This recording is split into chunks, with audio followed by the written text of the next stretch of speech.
તાજેતરમાં સરકારે રાંધણ ગેસના સિલિન્ડરના ભાવમાં 50નો વધારો કરી ગરીબ અને મધ્યમ વર્ગીય લોકોના રસોડાના બજેટને ખેરવી નાખ્યો છે, જેને લઈ સુરતમાં આપ દ્વારા જિલ્લા કલેક્ટરને આવેદનપત્ર આપી વિરોધ નોંધાવ્યો અને ગેસ સિલિન્ડરના ભાવને પરત ખેંચવાની માંગ કરી।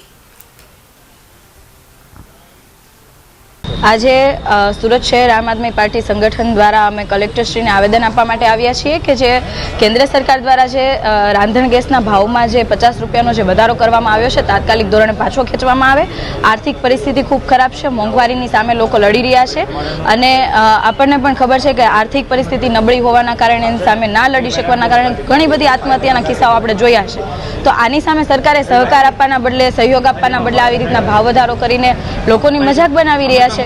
જે સમયે ભાજપની સરકાર નહોતી ત્યારે આ જ ભાજપના નેતાઓ વચનો આપતા હતા, વાયદાઓ આપતા હતા કે અમારી સરકાર બનશે તો અમે ભાવ ઘટાડો કરીશું। આજે ડબલ કરતાં પણ વધારે ગેસના બાટલાનો ભાવ થઈ ગયો છે, તો આ ભાજપના નેતાઓ કેમ ચૂપ છે? કેમ મહિલા મોરચો ચૂપ છે? આજે અમે માંગ કરીએ છીએ કે તમે બોલી ન શકો તો કાંઈ નહીં, પરંતુ અત્યારે સરકાર તમારી છે તો ભાવનો ઘટાડો તો કરો, લોકોને થોડીક તો મદદે આવો। જ્યારે ચૂંટણી આવે છે ત્યારે ચૂંટણી ઢંઢેરામાં તમે 500 રૂપિયાના સિલિન્ડર આપવાની વાત કરો છો, મફતમાં તહેવારે મફતમાં આપવાની વાત કરો છો, પરંતુ જેવી ચૂંટણી જાય એટલે તરત જ તમે તમારો રંગ અને તમે તમારી લાયકાત બતાવી દેતા હોય છે, અસલિયત બતાવી દેતા હોય છે। તો અમારી માંગણી એવી છે કે તાત્કાલિક ધોરણે આજે ભાવ વધારો થયો છે એ પાછો ખેંચવામાં આવે।